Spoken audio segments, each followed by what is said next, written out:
قال الله تبارك وتعالى في القرآن المجيد والفرقان الحميد. أعوذ بالله من الشيطان الرجيم. بسم الله الرحمن الرحيم.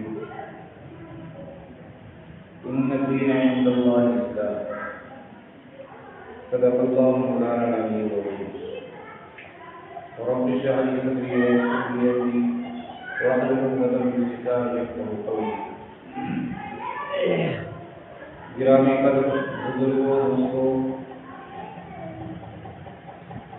ابھی جسے ہمارے عزیز محترم نے آپ حضرات کے سامنے باتیں رکھی، مختصر انداز میں رکھی لیکن قیمتی باتیں آئی. آج ہم اور آپ دنیا میں زندگی گزار رہے ہیں اور سوشل میڈیا کا زمانہ ہے.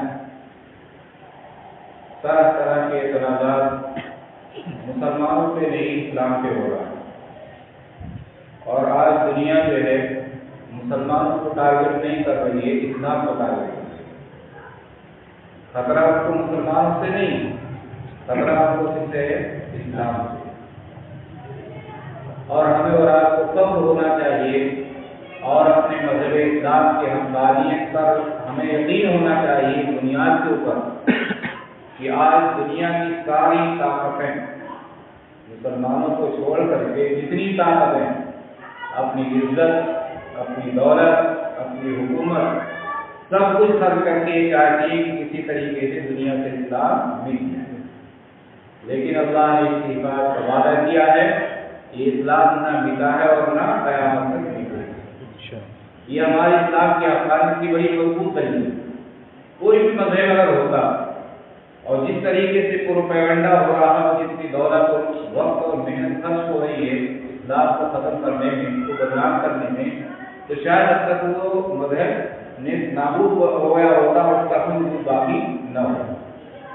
لیکن اور آپ دیکھتے ہیں کہ جو اس پر اعتراضات ہوتے ہیں، اس کے اوپر مختلف قسم کے کیچڑ اچھالے جاتے ہیں.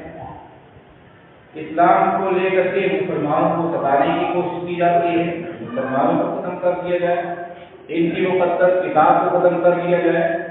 اللہ کا شکر ہے اس سے اسلام گھٹ نہیں رہا، بڑھ رہا. اسلام گھٹ نہیں رہا اور بڑھ رہا.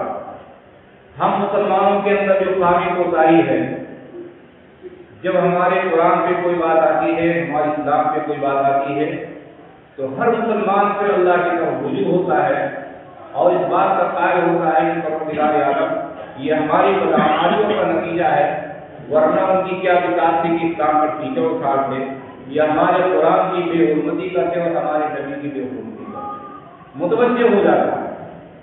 اور یہ نظام خداوندی آپ تھوڑی دیر کے لیے غور کیجیے کہ ہمیں اور آپ کو اگر بالکل آزاد کر دیا گیا ہو اور ہم کو ٹیک نہ کیا گیا ہوتا، ہر وقت ہمارے سر پہ سوار ہو کر کے مستقین ہوئی ہوتی، کبھی مسلمانوں کو، کبھی قرآن کو، کبھی ہمارے نبی کو، کبھی اللہ کی. اب تو اللہ کی ذات تک کا مسئلہ ہے. ابھی تک اللہ سے نہیں کر رہے تھے لوگ، لیکن اب وہاں تک کی بھی بات آ گئی ہے. یہ سارے حالات اگر ہمارے اوپر نہ ہوتے، ہم بہت پرامن ہوتے نا، تو شاید ہم اپنی شناخت ختم کر چکے ہوتے کہ ہم بھی مسلمان ہیں کہ نہیں. لیکن یہ حالات جب آتے ہیں تو تھوڑا سا فرق ہو جاتا ہے کہ مسلمان کون ہے اور غیر فرق ہو جاتا ہے. یہ بھی اللہ کا ایک نظام ہے، اللہ کے نظام کے بغیر کچھ ہونے والا نہیں. لیکن اسی میں ہمارا امتحان بھی ہے. اس امتحان سے بھی ہم کو آگے نکلنا ہے، اور اس امتحان سے نکلنے کے لیے جو طریقہ ہمارے پیغمبر محمد عربی صلی اللہ تعالیٰ علیہ وسلم نے ہم کو دیا ہے، اپنے ساتھیوں کو، صحابہ کرام کو سکھلایا ہے، اور آپ کے بعد جو تابعین تابعین دیگر علماء کرام آئے ہیں انہوں نے چل کے دکھایا ہے، ہم کو اسی راستے سے چل کر کے سیدھے راستے تک پہنچنا ہے. ہمیں اور آپ کو اس بات کا یقین ہونا چاہیے، عقیدہ ہے اسلام کے علاوہ کوئی دوسرا مذہب حق ہے ہی نہیں. سارے مذہب جو ہیں وہ باطل ہیں. اگر ہماری عقیدے کے اندر ذرہ برابر تجدد آ گیا، یہ جب اور صبح کی بات ہوتی ہے، ہمارا ایمان غائب، پھر کچھ بچا نہیں. یہ جو باطل آج پروپیگنڈا کر رہا ہے، کبھی ہمارے نبی پر اعتراض کر رہا ہے، کبھی ہمارے قرآن پر اعتراض کر رہا ہے، یہاں پر اللہ پر اعتراض کر رہا ہے. ہمارے مذہب کے جو قوانین اللہ تعالیٰ نے ہم کو دیے ہیں جو فطرت کے مطابق عین طبیعت کے مطابق ہیں، جس کی ہر طبیعت والا اچھی طبیعت والا چاہتا ہے کہ یہی کام ہونا چاہیے، اس پر بھی یہ طرح سارے کے سارے ہو رہے ہیں، صرف اسی بنیاد پر ہو رہے ہیں کہ جو مسلمانوں میں اکثریت ہے جو اپنے دین کے بارے میں کچھ نہیں جانتے ہیں، ان کے ایمان کو کمزور کر دیا، ان کے ایمان کو کمزور کر دیا ہے، مقصد ہی ان کے ایمان کو ختم کر دیا ہے۔ اب اس کے لیے پیسے بھی خرچ کریں گے، میڈیا کو بھی لگائیں گے، کسی اور چیزوں کو استعمال کرتے ہیں اور کر رہے ہیں، اور بہت مطلب باریکی کے ساتھ ہمارے ایمان کو ختم کرنے کی کوشش کی جا رہی ہے۔ شیطان تو آگ میں لگا ہے ہی ہے، اس نے تو اللہ سے وعدہ کر دیا ہے، قسمیں کھا رکھی ہیں، الہی ہم کو گمراہ کر کے رہے کہ آپ نے مجھے اس کی وجہ سے جنت سے نکالا ہے تو میں ان کو اچھے سے رہنے نہیں دوں۔ تو کچھ شیطان ایسے ہوتے ہیں کہ شیطانی شکلوں میں ہوتے ہیں، کچھ شیاطین انسانی شکلوں میں بھی ہوتے ہیں۔ میرا شیاطین قرآن کریم میں ہے، شیاطین الانس والجن، جناتوں میں بھی شیطان ہے اور انسانوں میں بھی شیطان ہے۔ یوحیبانہم الی بعض فالقول ہوگا، بعض لوگ توڑ بروڑ کر کے ایک دوسرے کو کیا کرتے ہیں، پیش کرتے ہیں۔ ہم میں بھی مسلمان نام رکھنے والے بہت سے ایسے نکل آئے جو کہتے ہیں قرآن کی اتنی آیتیں قرآن سے نکالی جائے۔ وہ انسان ہے، وہ شیطان ہی تو ہے پلے کا دیکھے، لیکن شکل کیا دے دی گئی، شکل دے دی گئی انسانی، لیکن ہے پلے کا دیکھے شیطان۔ جن کو اللہ کے کلام پر بھروسہ نہیں، مسلمان بھی کہلانے والے ہیں، مسلمانوں کے لسٹ میں اپنے آپ کو شامل کرتے ہیں، مسلمان اور اسلام کو اس انداز سے برباد کرتے ہیں، مسلمان ہی ہے۔ تو بس بہرحال یہ ہے کہ ہر ایک بار سے باطل یہ چاہتا ہے کہ ہمارے اندر رہنے والا جو ایمان ہے وہ ختم ہو۔ اب اس کے لیے ان کو پیسہ دولت عزت جو کچھ بھی خرچ کرنا پڑے گا وہ خرچ کرنے کے لیے تیار ہے، لیکن ہمارے اور آپ کی ذمہ داری ہے کہ ہم اپنے ایمان کو محفوظ رکھیں، اپنی بھی محفوظ رکھیں اور اپنی نسلوں کو بھی ایمان کی محفوظ رکھیں۔ بڑا المیہ یہ ہے دوستوں کہ ہم اور آپ آج کی ترقی کا دور ہے، تعلیم کا دور ہے، پیسے کے فراوانی کا دور ہے۔ قرآن نے ہمیں جو رخ دیا تھا، اللہ نے جو ہمیں رخ دیا تھا، پیارے آقا صلی اللہ علیہ وسلم نے جو رخ دیا تھا وہ یہ دیا تھا کہ دنیا کی حقیقت اللہ کے نزدیک مکھی کے پر کے برابر ہے، اور اگر مکھی کے پر کے برابر کی دنیا کی حقیقت ہوتی تو اللہ کی کافر اور منکر کو ایک گھوٹ پانی نہیں رکھتا۔ یہ عقیدہ ہم کو دیا گیا ہے اللہ کی طرف سے۔ ہم مسلمانوں کے لیے دنیا نہیں ہے، ہمارے لیے آخرت تیار کری ہے، جنت ہمارے لیے مہمان خانہ ہے، اللہ ہمارا میزبان ہے۔ ایسی نعمتیں اللہ نے ہمارے لیے رکھی ہیں، مال عین رات، جس کو کسی آنکھ نے دیکھا نہیں ہے، ولا اذن سمعت، اور کسی کان نے سنا نہیں ہے، ولا خطر علی قلب بشر، اور یہ آج تک کسی نے سوچا بھی نہیں۔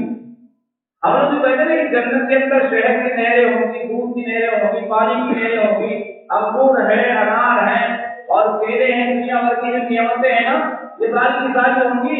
یہ صرف نام ہے، ہم یہاں کا کیلا وہاں کا کیلا مقابلہ نہیں کر سکتے، یہاں کا انار وہاں کا انار مقابلہ نہیں ہے، اس کو تو ہم سوچ بھی نہیں سکتے اس استھتی میں۔ تو بہرحال ہم مسلمانوں کے لیے اللہ نے آخرت رکھی ہے، اور آخرت میں ہمیں جو انعامات ملیں گے اور ہمیں جو نجات ملے گی کس بنیاد پر ملے گی؟ ایمان کی بنیاد پر ملے گی۔ ایمان ہمارا سلامت ہے، ایمان سے سلامت رکھ کر کے ہم اگر اللہ کے پاس جا رہے ہیں تو جنت ہمارے لیے میزبانی کے لیے تیار کر دی، اور اگر یہ ایمان ہمارے پاس نہیں رہا تو پھر ہمارے لیے بربادی کا سامان شروع ہو جائے، اور ہم دنیا میں اگر یہ چاہیں کہ کفار کے طریقے سے ہم بھی بڑے مالا مال ہو جائے، اللہ کر دیتا ہے، لیکن قرآن کریم میں خود اللہ تعالیٰ فرماتے ہیں کہ اگر مجھے یہ خوف نہ ہوتا یہ مسلمان بھی کافر ہو جائیں گے، یہ بھی ان کے ساتھ جا کے مل جائیں گے پیسے کی بنیاد پر، تو میں کفار کو سونے چاندی کے محلات دیتا، محل تو یہ ان کے زینے جو ہوتے وہ بھی سونے چاندی کے ہوں۔ ہمارے ایمان کو بچانے کے لیے ہمارے اللہ نے شدت فرما کر کے ان کی دولت کو گھٹا رکھا۔ چند دن کی بات ہے، ایسا اس کے بعد انعام کو ملنے والا نہیں۔ اگر تم ایمان کو ختم کر کے یہاں سے چلے گئے، توبہ نہیں کیا، اسلام قبول نہیں کیا تو نجات ملنے والی نہیں ہے۔ وہاں کی جتنی بھی نعمتیں ہیں وہ سب مسلمانوں کے لیے غیروں کے لیے چند دن کا مسئلہ ہے۔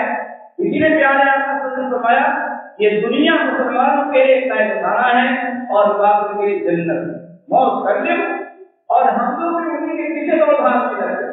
لیکن دنیا کمانا حاصل کرنا کوئی غلط بات نہیں ہے، اگر اس کو اللہ کا حکم پورا کر دے، رسول اللہ صلی اللہ علیہ وسلم کے طریقے کو اپنا کر کے شریعت کے مطابق حلال طریقے سے کماتے ہیں، اللہ اس کو فرماتے ہیں میرا فضل ہے حاصل کرو۔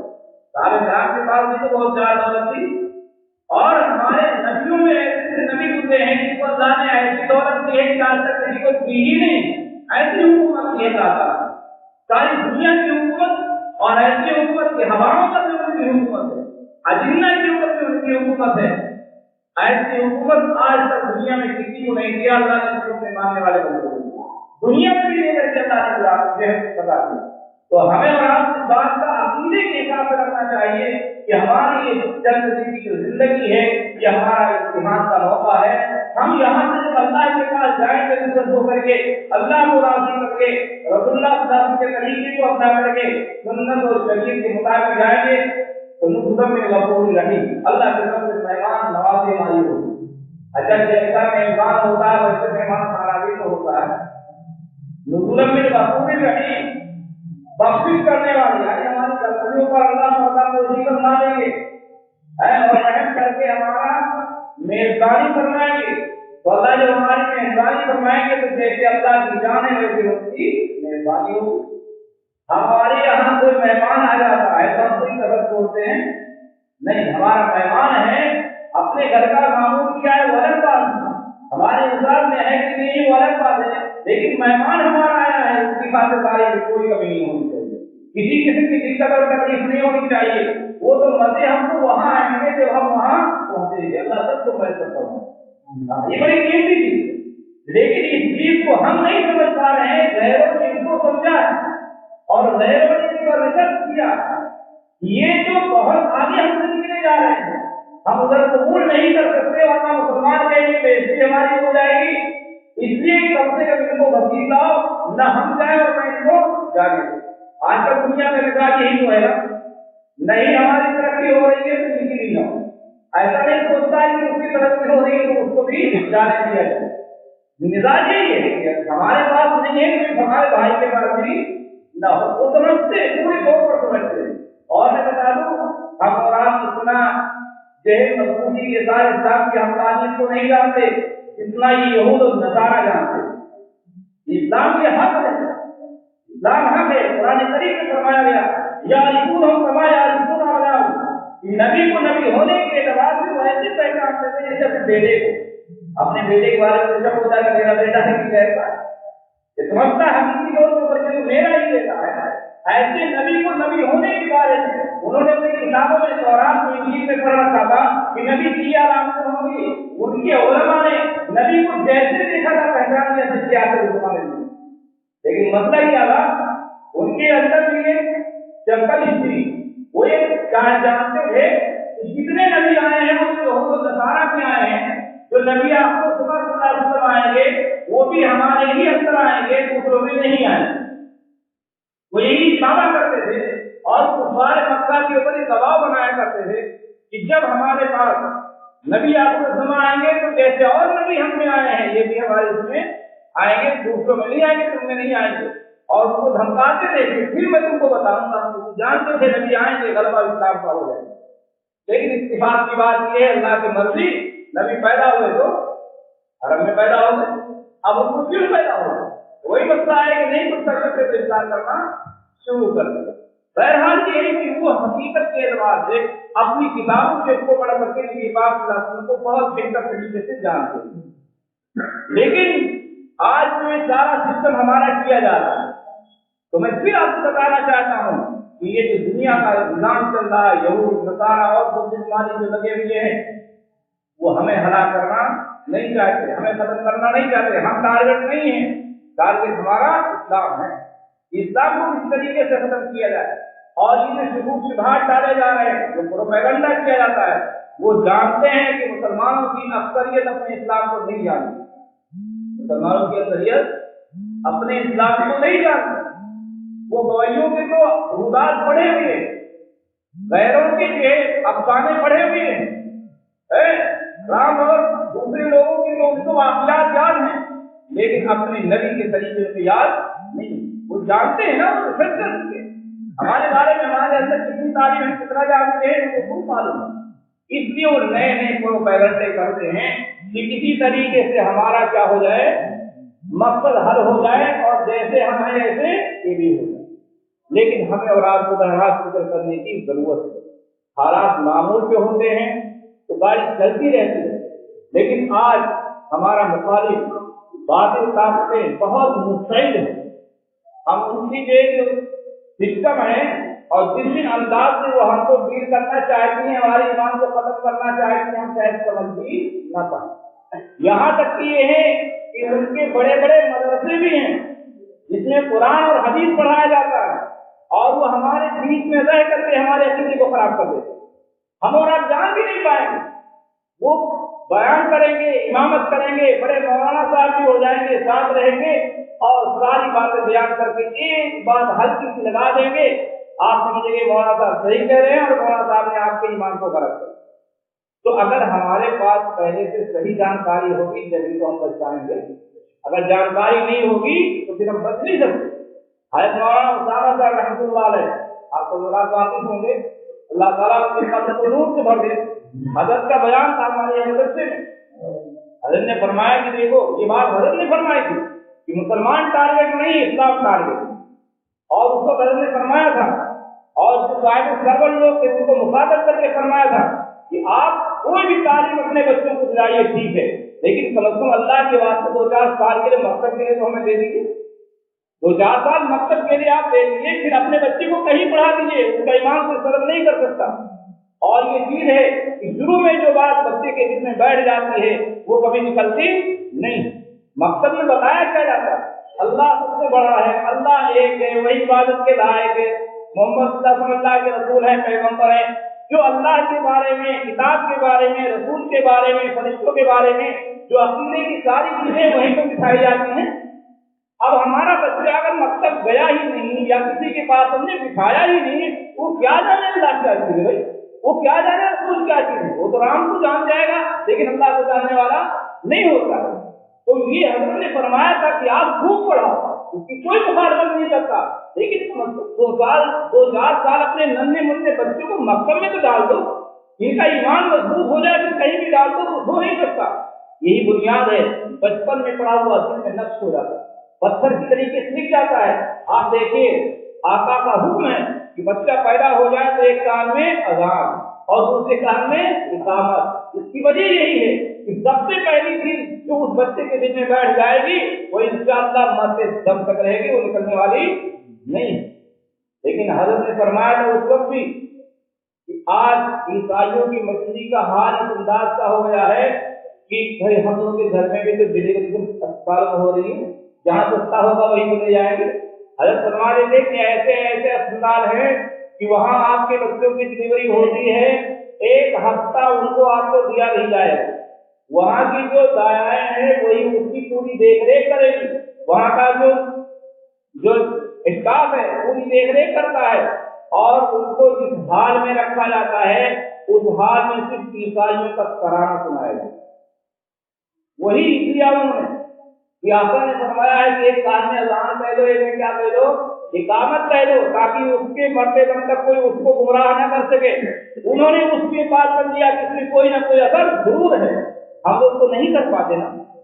अरे अभी हमारा वाकया हुआ, हम अस्पताल में मिलने वाले थे, अज़ान कहने के लिए मैंने उनको ताकीद किया, फिर मैं वहाँ गया, उनकी घरवाली औरतें मुझे पर नाम जो है नहीं राजी हुई कि अभी तो शादी पूरा नहीं है, आगे नहीं। बताइए अज़ान से क्या लेना दे, नहीं होने दिया तो नहीं होने दिया, और चाहे लौट कर भी वापस आ। तो हमारी औरतों को या हमको अभी तक ये चीज मालूम नहीं कि कब क्या सिस्टम हमको करना चाहिए। उसी वक्त हज़रत ने एक मिसाल और किया था कि एक ईसाई स्कूल के अंदर हमारे बच्चे जाते हैं, वहाँ इंगला लिखाया जाता है जुबानी तौर के ऊपर। फरमा रहे थे कि एक बच्ची थी और पूरा क्लास था, उसमें उस ईसाई टीचर ने इंगला जब बोला उसने कहा लिखो अल्लाह तीन है। इंगले में तो सब लिखा ही जाता है, जो बोलता चला जाएगा टीचर हम लिखते चले जाएंगे। उसने लिख दिया, उसने एक बोल दिया अल्लाह तीन है। एक बच्ची थी, उसने लिखा अल्लाह एक है, टीचर ने टिक कर लिया, ये अल्लाह मैं बोल रहे अल्लाह, तुमने एक को लिखा, उसने कहा मैं जी अल्लाह एक है, अल्लाह एक है, मैं तो ऐसा हो गया। लेकिन उस बच्ची ने कतान ये चीज लिखी ही नहीं कि अल्लाह की है, उसके दिल के अंदर बैठी हुई थी, उसके घर की तरबियत थी अल्लाह एक है दीन नहीं है। तो ये बुनियाद कहाँ से मिली थी? बचपन ही में तो मिली थी उसको, टीचर को मजबूर होकर के उसको अलग करना पड़ा, लेकिन ये एक बात उस बच्चे के दिल के अंदर बैठी थी। तो हमारे और आपके इस्लाम को बंद करने के मुख्तलिफ अंदाज से हो रही हैं और मुख्तलिफ बातें और एतराज़ात हो रहे हैं। मौलाना ने इशारा किया आपके सामने कि बड़ा एतराज ये होता है और आजकल भी बड़े चर्चे में बात चल रही है कि इस्लाम नौजुबिल्लाह तलवार से फैला है जबरदस्ती। अच्छा बताइए, इस्लाम और ईमान नाम किससे है? ईमान नाम है दिल से तस्दीक का, सच्चा जानने का, और जुबान से इकरार करने का। जुबान से हमको कहना भी है कि अल्लाह एक है, और वो चीज दिल में हमारे बैठी हुई हो कि अल्लाह एक है। ऐसा नहीं है कि हमारे दिल में तो कुछ है नहीं, इस जुबान से कह रहे अल्लाह एक है और आप मुसलमान मान ले जाओगे, नहीं। जुबान जो कह रही है वैसे दिल हो, और जैसा दिल हो वैसे जुबान हो, तब जाकर के हमारा ईमान पक्का माना जाएगा। मुनाफिकीन कहते नहीं थे कि हम तो आमन्ना, हम तो ईमान लाए हैं, हम आपके साथ हैं। मुनाफिकीन आपस में मुखातिब थे और जान बचाने के लिए यही कहते थे कि हम तो आप पर ईमान लाए हैं, लेकिन दिल उनका ईमान नहीं लाता था। जुबान से तो कह रहे थे, तो क्या उनको मुसलमान माना गया? मुसलमान नहीं माना गया। जितनी सख्त सजा काफिर और मुश्रिक को दी जाएगी, अल्लाह फरमाते हैं उससे सख्त सजा इन मुनाफिकीन को दी जाएगी। इन्नल मुनाफिकीन फी दरकिल अस्फली मिनन नार, जहन्नम में जो तबकात हैं उसमें जो सबसे खतरनाक तबका है, हिस्सा है, वो मुनाफिकीन के लिए तैयार किया गया। भाई हमारा और आपका कोई झगड़ा है, हमारी आपकी लड़ाई चल रही है, दुश्मनी चल रही है, कोई बात नहीं, आप हमको मार दीजिए, गाली दीजिए, कुछ भी बुराई कर दी, हमें अफसोस नहीं होगा क्योंकि आप तो कोई दुश्मन हमारे नहीं है। लेकिन आप हमें रसगुल्ला भी खिलाते रहे, दूध भी खिलाते रहे, साथ साथ दोस्ती का इजहार भी करें और क्या से अंदर से काट दें, दुख होगा कि नहीं होगा? इस वक्त दुख होता है। अल्लाह को धोखाबाजी पसंद नहीं है, सच्ची से आओ अगर आना है, वरना पैर में हो जाओ। तो जो ये लोग नबी को धोखा देते थे और युफादिऊन अल्लाह, और अपने गुमान के मुताबिक अल्लाह को धोखा देना चाहते थे, अल्लाह फरमाते हो वफादिऊन, ये अपने आप को धोखा दे रहे, अल्लाह को धोखा देने वाला कोई नहीं। तो ये ईमान नाम है किस चीज का? ईमान नाम है दिल की हकीकत का। दिल से इकरार है, यकीन हो, और जुबान से उसका इकरार हो, तो जाकर के ईमान होता है। ठीक है, अगर तलवार के जरिए से हम किसी पर तलवार लटका दें और ये कह देगा ईमान अल्लाह है, कलमा पढ़ो ला इलाहा इल्लल्लाह, जुबान से पढ़ दिया, दिल में है नहीं, तो क्या मुसलमान हो जाएगा? होने वाला नहीं। इस ईमान इस इस्लाम को तो हमारा मजहब कबूल ही नहीं कर रहा है और इसका मजहब हमारा कायल नहीं। और अगर इस्लाम तलवार से फैला है तो जो इस्लाम जो जिहाद का हुक्म आया है, जंगे हुई तो मदीना में जाने के बाद शुरू हुई ना, लेकिन मक्का में भी तो मुसलमान हुए थे कि नहीं हुए? और मदीना जाने के बाद आका मदीना नहीं गए थे, उससे पहले काफी तादाद में लोग वहां मुसलमान हो चुके थे, तलवार दिखाई थी, किसने तलवार नहीं दिखाई? इस्लाम सिर्फ और सिर्फ अखलाक से फैला, इस्लाम सिर्फ अखलाक से फैला है, तलवार से फैला नहीं है। हाँ, तलवारें उठाई गई हैं तो पता ये चला कि दुश्मन हमारे साथियों को तहरीर करने की कोशिश कर रहा है। तो ये तो हर मुल्क का दस्तूर है भाई, अगर तुम हमारे मिशन को खत्म करने की कोशिश कर रहे हो तो हमको अपना बचाव करना ही पड़ेगा। ऐसा तो नहीं कि हम सर डाल देंगे आकर के लोग काम करके चले जाओ, ये तो हर मुल्क का दस्तूर है। हर तहजीब और तमद्दुन वाली कौम जानती है कि फितना अगर कहीं उठता है तो उसको कब्जा ही कर लिया जाता है, कुछ माना नहीं आता है। अल फितना तो अशद्दु मिनल क़त्ल, ये फितना जो है कत्ल से भी बढ़कर है। जबकि अल्लाह फरमाते हैं कि इसने एक जान को कत्ल किया फिर जो सब लोगों को कत्ल कर दिया, लेकिन अल्लाह ने फरमाते हैं फितना तो अशद्दु मिनल क़त्ल, कि फितना तो इससे भी ज्यादा क्या है। देखिए हम लोगों का दो इलाज होता है, दो तरीका का इलाज है ना। कुछ मर्ज ऐसा होता है कि दवा और टेबलेट वगैरह खा लिया ठीक हो गया, कुछ ऐसे मर्ज हो जाते हैं ऑपरेशन करना पड़ता है, नहीं होता, ऑपरेशन किया जाएगा जब उसका इलाज है, वरना इलाज होने वाला नहीं है। तो कुछ मुतादी मर्ज होते हैं जिससे लोगों को नुकसान होने वाला है, और कुछ ऐसे होते हैं कि उसको तो दिक्कत कर रहा है लेकिन दूसरों को नुकसान करने वाला नहीं है। तो ऐसे मनुष्य जो होते हैं तो कभी कभी इसका ऑपरेशन करना पड़ता है। और ये सिर्फ इस्लाम का कानून नहीं है, सारी दुनिया का दस्तूर है, सारी दुनिया का दस्तूर है। लेकिन हमारे इस्लाम ने कभी किसी को मुसलमान बनाने के लिए तलवार लटका करके नहीं दिया कि मुसलमान हो जाओ वरना उनको मार दिया जाए, कहीं ऐसा कोई वाकया नहीं है। इस्लाम जब अखलाक फैला तो खुद मुसलमान लोग होते गए। आप अंदाजा कीजिए, सुलह हुदैबिया हुई है फिर सन 33 से पहले बहुत सारी जंगें हुई। इस्लाम इतनी तेजी से नहीं फैला। सुलह हुदैबिया में जब ये मुआहदा हो गया कि अब 10 साल के लिए जंग बंद, न कुफार मुसलमानों से लड़ेंगे न मुसलमान कुफार से लड़ेंगे, आपस में तिजारती काम शुरू हो गया, मिलना जुलना शुरू हो गया, तो अब फौज के फौज लोग मुसलमान होने लगे। जब तक लड़ाई होती है ना तो एक दूसरे से तनाव पैदा रहता है, लड़ाई बंद हो जाती है तो आपस में मिलना जुलना जब होता है, जब समझ पाते हैं क्या है तो हम इनको समझ कुछ और रहे थे और हम ये कुछ और। तो इस बुनियाद के ऊपर जब सुलह हुदैबिया होगी है फिर इस्लाम फैलना शुरू हो गया है।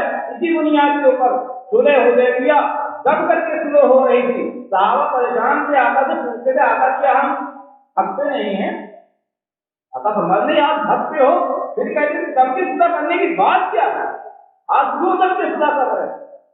लेकिन साहब कराम के जज्बात से अल्लाह की मंशा कुछ और थी, सुलह हो गई, जब हो गई, लेकिन उस जब के शुरू होने के बाद से ही सिलसिला शुरू हो गया लोगों इस्लाम में दाखिल होने का। तो जब उनके अखलाक देखे गए तो अब उसकी बुनियाद के ऊपर ईमान लाते थे। एक यहूदी, उसकी एक ज़िरा थी, उस हज़रत अली रज़ियल्लाहु ताला अन्हु की ज़िरा से चोरी हो गई। वो पहुंची है यहूदी के पास, हज़रत अली रज़ियल्लाहु ताला अन्हु ने उसको देख लिया। देखने के बाद फरमाया ये तो मेरी ज़िरा है। उसने मना किया, कहने लगा कि मेरी ज़िरा है, आपकी ज़िरा नहीं है, आपकी है तो आप उससे गवाह पेश कीजिए, अगर आप पास गवाह नहीं है तो चलिए अदालत में। उस वक्त जो हाकिम थे, उस वक्त हाकिम थे काजी शुरैह, यह हज़रत रसूलुल्लाह सल्लल्लाहु अलैहि वसल्लम के ज़माने से काजी। हज़रत अली खलीफतुल मुस्लिमीन हैं, अमीरुल मोमिनीन हैं, यानी वक्त के सबसे बड़े बादशाह हैं। मसला किसका है, एक रियाया का, जनता का है, एक मामूली आदमी का, और वो भी मुसलमान नहीं यहूदी है, जिसको इस्लाम से फनी नहीं। हज़रत अमीरुल मोमिनीन मौजूद हैं, उधर यहूदी मौजूद है, अगर चाहे तो छीन लेते, फोन लगा कर हटवा लेते, लेकिन नहीं, उनको जुबान की भी आजादी थी, सब कुछ थी। वो यहूदी जो दुश्मन इस्लाम था, वो अमीरुल मोमिनीन से कहता है गवाही पेश करो, नहीं है तो अदालत में चलो, आपको चलना पड़ेगा। है तो अमीरुल मोमिनीन गुस्सा नहीं होते। ये मामला उनके पास बहरहाल इसके किसी गवाही नहीं थी, वो मामला पहुंचा कहाँ, काजी शुरैह के पास। अब काजी शुरैह का भी कमाल नहीं, बादशाह वक्त हैं, उनका एक समझ लो मुलाजिम, वही तो काजी होता है, बादशाह का मुलाजिम ही काजी होता है। काजी साहब बैठे हुए हैं, अदालत में अमीरुल मोमिनीन पहुंच गए हैं, ये हो गया। अब वहां के ऊपर पड़ गई, दावा दायर हो गया। काजी शुरैह ने उस यहूदी से पूछा कि ये इस ज़िरा के उस पे तुम्हारा हक है, ये तुम्हारी ज़िरा है? उसने कहा हाँ हमारी है। अली रज़ियल्लाहु ताला ने पूछा गया, कहने मेरी है। अब मसला ये आया कि उसके पास कोई सबूत नहीं, यहूदी के पास है। अली रज़ियल्लाहु ताला से कहा गया क्या फरमाते हैं कि हाँ हमारी है, तो आप दावे के मुताबिक क्या कर लीजिए, आप दलील के ऊपर कोई गवाही पेश कीजिए, क्योंकि दावा करोगे तो गवाही देनी पड़ेगी। हजरत अली रज़ियल्लाहु ताला अपने बेटे हजरत हसन को और एक गुलाम के जो आजाद हो गए थे उनको पेश किया, ये दो गवाही हमारे पास हैं, ये गवाही देंगे कि ये ज़िरा जो यहूदी के पास है वो मेरी है, यहूदी की नहीं। काजी शुरैह का कमाल देखते, काजी शुरैह फरमाते हैं कि हुजूर जो बेटा है, बेटे की गवाही बाप के हमने कबूल। अच्छा हज़रत अली तो अमीरुल मोमिनीन थे, उससे ज्यादा ही रखते थे, उन्होंने पेश क्यों किया, इसमें थोड़ा सा इख्तिलाफ था। हज़रत अली रज़ियल्लाहु ताला अन्हु के इल्म के मुताबिक, उनके मज़हब के मुताबिक ये था कि बाप की गवाही बेटा दे सकता, इससे बेट के वरना पेश करने का कोई मतलब नहीं था। काजी शुरैह का मतलब ये था कि बाप के हक में बेटे की गवाही कबूल नहीं होगी। अदालत में बैठा कौन है, सादी जुरैह बैठे हैं ना, अमीरुल मोमिनीन नहीं बैठे हैं। सादी जुरैह ने अपने मकसद के मुताबिक हज़रत अली रज़ी अल्लाह तआला अन्हु से कहा कि आप गवाही पेश कीजिए, बेटा को पेश किया और घर आजाद किया हुआ गुलाम। सादी जुरैह ने फरमाया कि हुजूर ये जो है आपका जो आजाद करता गुलाम है, इसकी गवाही तो चल जाएगी, लेकिन आपके बेटे की गवाही नहीं चल पाएगी, आप गवाही पेश नहीं कर पाए। चुनांचे से उन्होंने उसी मस्जिद में फैसला कर दिया कि ये ज़िरा यहूदी को दे दी जाए, ये उनकी हो जाए। हज़रत अली रज़ी अल्लाह तआला अन्हु क्या हो अलग हो गए। ये जब फैसला उसने देखा, ये जब फैसला उसने देखा यहूदी ने, वो सड़क गया। इसको कहते इस्लाम। वो भागा भागा आया हज़रत अली रज़ी अल्लाह तआला अन्हु के पास। एक तरफ अमीरुल मोमिनीन का मसला है, वो सन्नाटे में न गुस्सा हुए, न डांट फटकार, न कोई पुलिस को कुछ नहीं, खामोशी के साथ सादी जुरैह की बात मानी, यानी अपने एक मुलाजिम की बात मानी। सादी जुरैह ने भी जबरदस्त फैसला कर दिया कि अमीरुल मोमिनीन के खिलाफ फैसला दे। ये हालात थे उस वक्त आजादी के। एक जनता अमीरुल मोमिनीन के खिलाफ क्या है, जो चाहे वो वोट दिया करती थी। इसको कहते थे आजादी। और आज अगर हो जाए तो कहते काबिल के लिए आए, पता ही नहीं लगता कि को मारा गया। तो ये हालात बहरहाल ये है कि हजरत अली रज़ी अल्लाह तआला अन्हु के पास यहूद जाता है और कहता है हुजूर ये ज़िरा आप ही की है, ये ज़िरा मेरी नहीं है, और मैं कलमा पढ़ता हूँ अशहदु अल्ला इलाहा इल्लल्लाह व अशहदु अन्न मुहम्मदन अब्दुहु व रसूलुहु। कलमा पढ़ते इस्लाम में दाखिल हो गया। हजरत अली रज़ी अल्लाह तआला अन्हु ठीक है, ये ज़िरा मेरी तो है, लेकिन ये तुम्हारे पास ही है, दे दिया। तो ये सादी जुरैह का फैसला हज़रत अली रज़ी अल्लाह तआला अन्हु की इंकिसारी और इस्लाम की हक़ानियत में उसने उसको जो है किसमें दाखिल किया, ईमान पे दाखिल किया। एक यहूदी के ऊपर आका सल्लल्लाहु अलैहि वसल्लम का कर्जा था। यहूदी ने खुद आका से कह रखा था, क्योंकि गुर्बत तो थी, आका चाहते तो अल्लाह ने इजाज़त दे कहा तो सोने जाने के बाद पास में, लेकिन आपने गुर्बत को पसंद किया था। ये बता दिया आका ने कि माल दौलत की कोई हकीकत नहीं। तो आका ने एक सहाबी को लगा रखा था, क्योंकि अपने घर को फाका चल जाएगा, ठीक है, लेकिन हमारे जो मेहमान आएंगे वो कैसे रहे। अब और मेहमानों से बहुत लग रहा है, अल्लाह हम सबको समझ नसीब करे। क्या फायदा मेहमान के आने से पहले पहले हमारे घर में मेहमान की रोटी आती, अल्लाह देता। और आप अंदाजा कर लिए मेहमान की दोपहर हम रोटी मोहल्ले को बच्चा क्या खाते, कुछ घटता है कुछ घटा, किसी के घर में घटता उठता नहीं है अगर वो दूसरे मेहमान की ज़ियाफत करता। प्यारे आका सल्लल्लाहु अलैहि वसल्लम के घर में वाक़े होते थे, लेकिन जब मेहमान आता था तो आका को उसकी इजाजत करनी सफर करते लोग आते। एक सहाबी को मुतय्यन कर रखा था और उस यहूदी ने कह रखा था कि देखो मेरे पास माल दौलत है, तुमको कर्जा लेना हुआ करे तो आकर के मुझसे कर्जा ले लिया करो। हजरत बिलाल रज़ी अल्लाह तआला मामून थे, वो जब जरूरत पड़ती कोई मेहमान आता तो उससे कर्जा ले लेते और कहीं से जो हदिया वगैरह प्यारे आका तो उसको अदा कर दिया करते, उसका टाइम मुतय्यन हो जाता था। एक मरतबा कर्जा का टाइम बाकी, एक महीना का टाइम दिया गया, 25 दिन हुए, 5 दिन भी बाकी है। वो यहूदी आता है और मस्जिद के अंदर आका सल्लल्लाहु अलैहि वसल्लम का दाम खींच दिया, गिरबान पकड़ के क्या कर दिया, खींच दिया। कह लगे बनु हाशिम की औलाद तुम लोग बहुत टाल मटोल करने वाले, मेरे कर्जे को अदा करो, तुम लोग बिल्कुल टाल मटोल करने वाले। अरे हद हो गई, अभी तो 5 दिन बाकी है, टाल मटोल का कोई मतलब भी नहीं है। और अगर मांगना है तो तरीके से मांगे ना।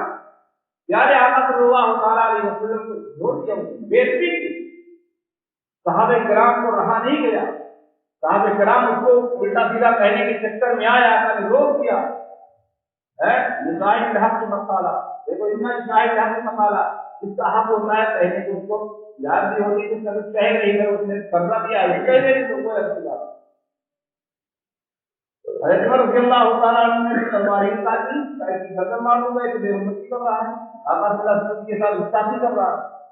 आका ने फरमाया है उमर रज़ियल्लाहु तआला अन्हु, उमर तुम्हारी यह तकलीफ नहीं, तुमको मुझसे ये कहना चाहिए कि तरीके से और अच्छी तरीके से इसका हक अदा करो, और यहूदी से आप ये कह देते कि जब मांगना ही है तो जरा तहरीर से मांग लिया करो।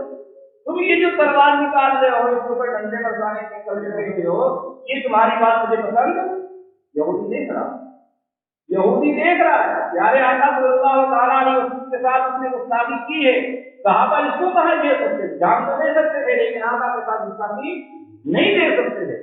हज़रत नबी पाक सल्लल्लाहु अलैहि वसल्लम के सामने जब हज़रत उमर रज़ियल्लाहु ताला ने सबकी बत्ती, तो आपने फरमाया कि उमर तुम्हारे लिए बेहतर ये था कि तुम मुझसे पहले से कि इसका हक अच्छे से अदा कर दीजिए और इस यहूदी से पहले से मांगना हुआ है तो तरीके से मांग लो, जाओ इसको ले जाओ, इसका जो कर्जा है तुम अदा करो। और सुनो 20 साख खजूर अलग से इस तरह इसको दे लेना, उस बुनियाद से को जो इसने मेरे साथ बदतमीजी की है। क्या जो चिंता है वहां तलवारें नहीं चल रही, प्यारे आका का अखलाक क्या है, आका फरमाते हैं कि ले जाओ इसको, इतने साफ खजूर इतने मन खजूर जो है इसको अलग से दे दो जो आपने इसको डांटा है उसके बदले में। हज़रत उमर रज़ियल्लाहु ताला उसको लेकर के गए, बहरहाल उसको दिया। फिर उसके बाद यहूदी आता है आका के कदम में गिर जाता है, कहते आका जिस दिन मैंने आपको देखा था, पढ़ा लिखा था यहूदी था, कहते गए आका जिस दिन मैंने आपको देखा था नबुव्वत की सारी चीजें मैं पहचान गया था कि आप सच्चे नबी, एक बात रह गई थी उसका मैं तजर्बा करने के लिए आज आया था, तो मैंने यह हरकत की। कहने लगा कि जो मैंने अपनी किताबों में पढ़ा था उसमें ये बात लिखी हुई थी कि नबी को अगर कभी गुस्सा आएगा तो आपकी गुरुद्वारी गुस्से में गालिब आ जाएगी, आप गुस्सा नहीं दिखाएंगे, शफ़क़त का मामला फरमाते। ये बात जब तक कोई मामला नहीं किया जाएगा समझ में आने वाली नहीं थी। इस बुनियाद पर मैंने आपको ऐसा किया था, मैं गवाही देता हूँ आप सच्चे रसूल हैं, अशहदु अल्ला इलाहा इल्लल्लाह व अशहदु अन्न मुहम्मदन अब्दुहु व रसूलुहु। एक वाक़या है, आका सफर में जा रहे हैं, सहाबे किराम जंगलात का बयाबान का सफर ही होता है, सहाबे किराम को मिटा दिया कर आराम कर रहे हैं, एक दरख्त के नीचे प्यारे आका सल्लल्लाहु ताला अलैहि वसल्लम आराम करने लगे। एक जाने दुश्मन देखा कि मौका गनीमत है, अकेले ले ले, हालांकि निजाम ये था पहरेदारी का होता है। आका एक दूसरे दरख्त के नीचे लेके आराम कर रहे हैं, वो आदमी आता है और अपनी तलवार निकाल करके आका से कहता है बताओ बताओ मोहम्मद अब तुमको मेरे हाथ से कौन बचाएगा। आका से फरमाया अल्लाह, सिर्फ ये लफ्ज़ सुना कि अल्लाह, ये अल्लाह कहना था कि उसके हाथ से तलवार गिर गई, वो बदन उसका कांपने लगा। आका सल्लल्लाहु अलैहि वसल्लम ने उसकी तलवार उठाई और कहने लगे, आका फरमाए कि अब बताओ तुमको मेरी तलवार से कौन बचाएगा। कहने लगा आप ही बचा सकते हैं, तो मैं बच पाऊंगा, कोई बचाने वाला नहीं। अल्लाह ने उस जहर जानी जिस्म को फौरन माफ कर दिया। उस बंदे ने वही भी कलमा तैयबा पढ़ करके इस्लाम को इस किस्म के सारे हालात हैं कि हमारा इस्लाम से सिर्फ अखलाक की बुनियाद पर फैला है। सहाबे किराम पूरे मुल्कों में पूरी दुनिया में फैले हैं, उनकी तिजारत का तरीका देखकर, उनकी इबादत का तरीका देख करके, उनके एक दूसरे से मामलात को देख करके लोग इस्लाम कबूल करते। दूसरे की मामला दूसरे लोग हैं सहाबे किराम के मामलात को देख देख करके इस्लाम कबूल करते थे। कोई डंडा बरसा करके इस्लाम कबूल नहीं कराता था, और डंडे वाला इस्लाम हमारे यहाँ इस्लाम है ही नहीं। भाई डंडे से जुबान बोल सकती है लेकिन दिल नहीं बोल सकता, ऐसे माना जाएगा कि मुसलमान हो जाएगा। तो इस किस्म के बहुत सारे हालात हैं जो हमारे ऊपर गुरु पैगंबे किए जाते हैं, इतराज़ात होते हैं, लेकिन हमको ये मान के चलना है, अपना अकीदा सच्चा रखना है। इन्ना दीन इंदल्लाहि इस्लाम, अल्लाह के नज़दीक पसंदीदा मज़हब कौन है? इस्लाम। वमन यब्तग़ी गैर इस्लाम दीन फलन युक़बल मिन्हु, और जो इस्लाम के अलावा दूसरा मज़हब अख्तियार करेगा अल्लाह के हम कबूल नहीं है। हमारे लिए सआदत की बात है कि अल्लाह तबारक व तआला ने हमें और आपको बगैर किसी मुतालबे के, बगैर किसी मेहनत के इस्लाम जैसी दौलत दे दी। गैर सारी है, आप अंदाजा तो कीजिए कि हमेशा रहने वाले जिंदगी में जिनका ईमान नहीं है वो हमेशा तकलीफ और दुख के अंदर रहेंगे। मुसलमान अगर गुनहगार भी है, ईमान के साथ दुनिया से जा रहा है, अल्लाह माफ कर देगा, नहीं माफ करेगा तो सजा दे करके एक नए दिन उसको जन्नत में जरूर दाखिल फरमाएगा, फिर उसके बाद हमेशा हमें इसके लिए उसको राहत मिलने वाली है। ये नियमत अल्लाह ने हमको दिया है और दूसरे हमेशा हमें इसके लिए जाने वाले हैं, इसकी कदर हमको करनी चाहिए कि नहीं करनी चाहिए। हम भूले पड़े हैं, हम ना अल्लाह को जान पा रहे हैं, ना रसूलुल्लाह को जान रहे हैं, ना दीन और शरीयत को जान रहे हैं। चंद दिन की ये जिंदगी गंदी संदी मेहनत और मशक्कत वाली, दुख और तकलीफ वाली है, एक हर एक बात से परेशान हानि वाली, इसके पीछे हम अपने आप को थकाए दे रहे हैं। और जो हमेशा हमें बाकी रहने वाली नियमतें हैं जो अल्लाह ने हमारे और आपके लिए तैयार कर रखा है, एक नंबर की मेहमान खाना, उससे हम और आप आते। हम अल्लाह से मोहब्बत अगर करते हैं तो अल्लाह के पास जाने में हमें क्या पता? अल मौतु जसरुल यूसुल हबीबा इल हबीब, मौत एक पुल है, इधर से उधर पहुंचा दिया करता है, इसमें कोई दिक्कत की बात नहीं है। मौत हमारे लिए कोई मुसीबत नहीं है, मौत हमारे लिए एक इनाम है। लेकिन घबराते क्यों हैं? हमारी हालत आयता वाली खराब पड़ी। एक बुजुर्ग से एक बादशाह ने पूछा था, ये बताइए पहले के लोग मौत को बहुत चाहते थे, मौत को क्या बहुत चाहते थे, और अब के लोग मौत से बहुत घबराते हैं, मसला क्या? उन्होंने बहुत प्यारी बात बताई साहब ने, कहते कि देखो पहले के लोगों की दुनिया बर्बाद थी, खाने पीने का कोई सिस्टम, लेकिन उनकी आखिरत क्या थी? आबाद। दुनिया तो उनकी वीरान थी, लेकिन वो उनकी आखिरत कभी बनाई तैयार थी। उनको यकीन था कि मौत का वक्त आया उनमें जन्नत है, अपने कोई दिक्कत की बात नहीं है, वो तैयार खड़े रहते थे। और हम लोगों की दुनिया क्या है? बनी बनाई तैयार है और आखिरत वीरान है। हमें खुद खतरा है, मौत आई तो हम जाएंगे तो हमको बड़ा खतरा है। हर आदमी अंदर से डरा और सहमा हुआ है, उसे यकीन ही नहीं है कि मैं मरूंगा तो जाए जन्नत चला जाऊं, क्योंकि हर आदमी अपने आमाल को देख रहा है। उन्होंने फरमाया कि देखो पहले के लोगों की दुनिया बर्बाद थी, लेकिन आखिरत बनी हुई थी, इसलिए वो दुनिया छोड़कर जन्नत को वहां जाना चाह रहे थे। और आज दुनिया आबाद है, आखिरत लोगों की वीरान है, इसलिए कोई आबादी को छोड़कर वीराने में जाना नहीं चाहेगा।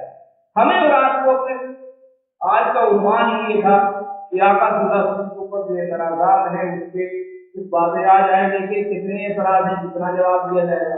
अब आपका टाइम भी हो रहा है इंशाअल्लाह है। बहरहाल ये है कि ये जिम्मेदारी एक दिन की नहीं है। हम उर्दू में चाहे इंग्लिश में चाहे हिंदी में जो हमारी मौजूद किताबें हैं हमको उसको पढ़ना चाहिए। हम कुछ नहीं कर सकते, कम से कम इसलिए इस्लाम और ईमान को तो बचा लें है। इसके लिए हमें और आपको कोशिश करनी पड़ेगी और अल्लाह से दुआ करनी पड़ेगी। अल्लाह ने तो हर नमाज में फरमाया दुआ करो कि है कि नहीं? इसके लिए हमें और आपको मेहनत करनी पड़ेगी। एक दिन का मसला ये नहीं है, हमको अपने को तैयार करना है और सबसे बड़ी फिक्र हमें और आपको अपनी जिंदगी की करनी। लेकिन रोज जो दिन आ रहा है वो नए अंदाज का और हम लोग उसी अंदाज से गाफिल होते चले जा रहे हैं। हमें भी तो कुछ फिक्र होनी चाहिए है। वो साहबे कराम इंसान इनको कहां से कहां पहुंचा दी, वही दीन वही शरीयत वही मसले हमारे हवाले है। इसकी हिफाजत की जिम्मेदारी हमारे और आपके पास है। इसकी हिफाजत के लिए हमको क्या क्या पावर लेने पड़ेंगे, हम उस सब करने के लिए तैयार हैं। लेकिन कम से कम इतना तो होना ही चाहिए कि हम अपना ताल्लुक अल्लाह से जोड़ लें, अपने बच्चों को जो जरूरी अकायद है वो बता दें। अगर नहीं बताएंगे तो हमारे बच्चे बचेंगे कैसे? इसलिए दोस्तों हमें और आपको बड़ी फिक्र करनी चाहिए। एक बुजुर्ग फरमाते हैं, बस मैं आपकी अपनी बात खत्म करूंगा कि देखिए थोड़ी सी लज्जत के लिए गुनाह मत करो। गुनाह में थोड़ी देर के लिए बहुत मजा आता है। नमाज छोड़ दिए सो रहे हैं तो ठीक है, नींद हमारी पूरी हो गई है। किसी को शराब की आदत है, किसी को बदकारी की आदत है, किसी को गीबत की आदत है। आदमी को गुनाह करता है थोड़ी देर मजा लेने, ठीक है, वरना करेगी क्यों? तो फरमाते हैं कि देखो थोड़ी सी लज्जत के लिए गुनाह को मत करना, ये गुनाह आपको हर जगह नुकसान पहुंचाएगा। जब आप गुनाह के दलदल में फंस जाओगे ना तो दुनिया की जो चैन और सुकून है सबसे पहले ये चीज है, अल्लाह का सुकून नहीं मिलता। आपके रिस्क में बेबरकती शुरू हो जाएगी, आपकी उम्र में बेबरकती शुरू हो जाएगी। आप गुनाह करते चले जाओगे फिर आपका सिया हो जाएगा, अच्छे अमाल की तौफीक आपसे तलब कर दी जाएगी। आप जब मरने के करीब हो जाओगे ना, जब मरने लगोगे तो फरिश्ते अच्छे वाले नहीं आएंगे, कौन आएंगे? बुरे वाले। आप गुनाह करके दुनिया से जा रहे हो तो जो रूह निकलेगी उसको जन्नत की निवास में देना नहीं जाएगा, बुरे और बदबूदार चीजों में लपेटा जाएगा। कब्र में जब जाओगे वो गुनाह आपकी हिफाजत नहीं कर सकता, आपको और अज़ाब में फंसा सकता। मैदान महशर में जब जाओगे तो आपको रुसवा कर देगा। अल्लाह फरमाएगी जुर्म करने वाले अलग हो जाओ। अलग होना पड़ेगा कि नहीं होना पड़ेगा? फिर उसके बाद जब आमालनामा सामने होगा और अल्लाह पाक अमाल को तौलना शुरू करेंगे तो ये बुराई हमारी कहाँ बैठेगी? नेकी वाले तराजू में या बुराई वाले? बुराई वाले ही में तो बैठेगी ना। ये बुराई हम जा करके हमारे जो अमाल नामा तोलने का तराजू है, बुराई वाले पलड़े में जब बैठ जाएगी तो कौन पलड़ा वजनी होगा? बुराई का वजनी हो जाएगा। अब जब बुराई का पलड़ा वजनी हो गया तो ये हमको पहुंचाएगा कहाँ? जाहिर सी बात है, बुराई का पलड़ा वजनी हो गया तो अब बुरी जगह पे हमको जाना पड़ेगा। अल्लाह हमको की बात। और फरमाया गया कि देखिए थोड़ी सी दिक्कत और परेशानी के लिए नेक अमाल को मत करो। नमाज पढ़ने में 15 ही मिनट लगता है, वुज़ू करना पड़ता है, रोजा रखने में साल भर में 1 महीना ही का तो मसला है, और पूरे रात नहीं है, घंटों का मसला होता है। और जो कुछ भी हम बातें करते हैं थोड़ी सी मशक्कत बर्दाश्त महसूस होती है, लेकिन कहते हैं कि इस मशक्कत, थोड़ी सी मशक्कत की वजह से किसी अच्छे अमल को छोड़ना नहीं। ये अच्छा अमल आपके साथ हमेशा रहेगा, हर जगह पर रहेगा। जब आप दुनिया से, एक तो दुनिया की जिंदगी में आपकी बरकत अल्लाह डाल देगा, खुशहाली आपके अंदर डाल देगा, सुकून और चैन अल्लाह फरमा देंगे। आगे जब होगा, जब आपकी मौत आएगी तो नेक लोगों की रूह निकालने वाले नहीं, अच्छे फरिश्ते आते हैं, अच्छे अंदाज से आते हैं, अच्छी तरीके से रूह निकल जाएगी। जैसे कहते हैं आटे से बाल निकाल दिया गया, उसके बाद रूह निकल जाएंगे, आपको कब्र में जब जाना होगा तो ये आमाल हमें और आपको कब्र में भी अज़ाब से बचाएंगे। वहां पर क्या करेंगे? कोई बचाने वाला नहीं हो, लेकिन आपने रोजा रखा है, आपने नमाज पढ़ी है, उसका खैरात किया है, तिलावत किया है, रिवायतों में आता है ये आमाल उस बंदे के चारों तरफ खड़े हो जाए और फिर उसको अज़ाब वाले फरिश्तों के आने से रोकते हैं, अल्लाह से सिफारिश करते हैं। अल्लाह ताला इसकी सिफारिश कबूल फरमा करके बंदे को माफ फरमा दिया करते हैं। वहां घर पर कोई आदमी जाएगा बचाने के लिए? कोई जाने वाला नहीं, कोई हाथ जोड़ने वाला नहीं। ये आमाल ही हमारे जो होंगे वहां क्या करेंगे? बचाएंगे। तो कब्र में भी बचाए, किसने बचाया? आमाल। मैदान महशर भी हम जाएंगे तो हमको अल्लाह नाफरमानों में खड़ा नहीं करेगा, वहां भी नहीं देगा। और फिर जब हमारे अमल तौले जाएंगे तो ये हमारा नेक अमल कहाँ बैठ जाएगा? नेकी वाले पलड़े में बैठेगा। और जब नेकी वाले पलड़े में बैठेगा तो भारी कौन होगा? नेकी वाला पल्ला भारी होगा। और जब नेकी का पल्ला भारी होगा तो बंदा जन्नत चला जाएगा। इसलिए सोचने की बात है, दिमाग में बिठाने की बात है कि थोड़ी सी लज्जत के लिए बुराई नहीं करनी और थोड़ी सी मशक्कत के लिए नेक अमाल को नहीं छोड़ना है। हमारा जो अपना अकीदा है, उस अकीदे के मुताबिक हमारा इस्लाम सच्चा है, उस पर हमें हर एतबार से अमल करना है। कोई लाख एतराज करे करना है, कोई लाख एतराज करे, हमको कंफ्यूज नहीं होना, हम कुछ नहीं सीख सकते। इतना तो कर ही सकते हैं कि अपना अकीदा ये बिठा दे। हमको लाख बताने के लोग कोशिश करेंगे कि हमारा अकीदा ये है कि हमारा इस्लाम कल भी सच्चा था, आज भी सच्चा, हमेशा सच्चा रहेगा। इसके अंदर कोई बात है ही नहीं। इस्लाम से ज्यादा बना कोई मजहब है ही नहीं। हमको अपना भी अकीदा बनाना है और अपने बच्चों का भी अकीदा बनाना है। हम सारे सवाल का जवाब तो नहीं दे सकते, लेकिन अपने मजहब को मजबूती से पकड़ तो सकते ही हैं। यहाँ मजहबी इस्लाम से नहीं फिर सकते। इसके अंदर की किसी खामी को जो भी बयान करते हम कबूल नहीं करते, क्योंकि ये आसमानी मजहब है, अल्लाह का भेजा हुआ मजहब है। हमारे समझ में आए जब भी हमें कबूल है, न समझ में आए जब भी। वैसे अल्लाह का कोई हुक्म ऐसा है नहीं जो अकल में ना आए, कोई ऐसा हुक्म है नहीं जो हमारे समझ में ना आए। समझ में भी आता है, लेकिन हम उसको जानेंगे, पहचानेंगे, पढ़ेंगे, लिखेंगे तभी तो होगा। मैंने एक बात आपके सामने रखी है जो हमारे साथी ने इशारा कर दिया। बातें बहुत सारी, आप अपने इमाम साहब से कहिए कि उन्वान से भी जुमे में बात चलती रहा। हमारा अकीदा बचेगा तो हम बच जाएंगे। अकीदा खराब होगा, लाख हमारे रोजे नमाज में क्या होगा? कुछ नहीं होने वाला। ईमान अकायद जो होते हैं ये बहुत बुनियाद होते हैं। आमाल उसी वक्त कबूल होते हैं जब अकीदा सही होता है, ईमान बचा हुआ तो होता है सब। और अकीदा ही गड़बड़ है तो लाख अमाल करते रहो, अब आप पूरा हो जाएगा, उसकी कोई हैसियत अल्लाह के नजदीक नहीं होगी। इससे हमें और आपको फिक्र करनी है, अपनी भी फिक्र करनी है और अपनी औलाद की और ज्यादा भी फिक्र करनी। हम लोग तो कुछ अच्छे माहौल से हो गया है, लेकिन औलादों के लिए कैसे हालात आने वाले हैं अल्लाह ही तय करे। اور ہر وقت جیسے اللہ نے ہم کو تعلیم دیا ہے، ہر نماز میں ہر رکعت میں اللہ سے دعا کرتے ہیں کہ اہدنا الصراط المستقیم، اللہ کو سیدھا راستہ دکھا دیجیے، وہ دعا کرنی ہے۔ اور اردو میں بھی مانگ لیا کیجیے کہ اللہ جیسے آپ نے ایمان کی دولت بغیر مانگے ہمیں عطا فرمائیے، مرتے دم تک الہی ہمارے لیے کو واقعیت جب ہم دنیا سے جا رہے ہوں تو اللہ تعالیٰ ہم سب کا خاتمہ اس ایمان کے اوپر فرما دیں۔ اللہ تعالیٰ ہم آپ کو پہلے سننے سے زیادہ عمل کی توفیق نصیب فرمائے، اسلام کی حقانیت کو اللہ تعالیٰ ہمارے دلوں کے اندر راسخ فرما دے، مضبوط فرما دے۔ وآخر دعوانا ان الحمد للہ رب العالمین۔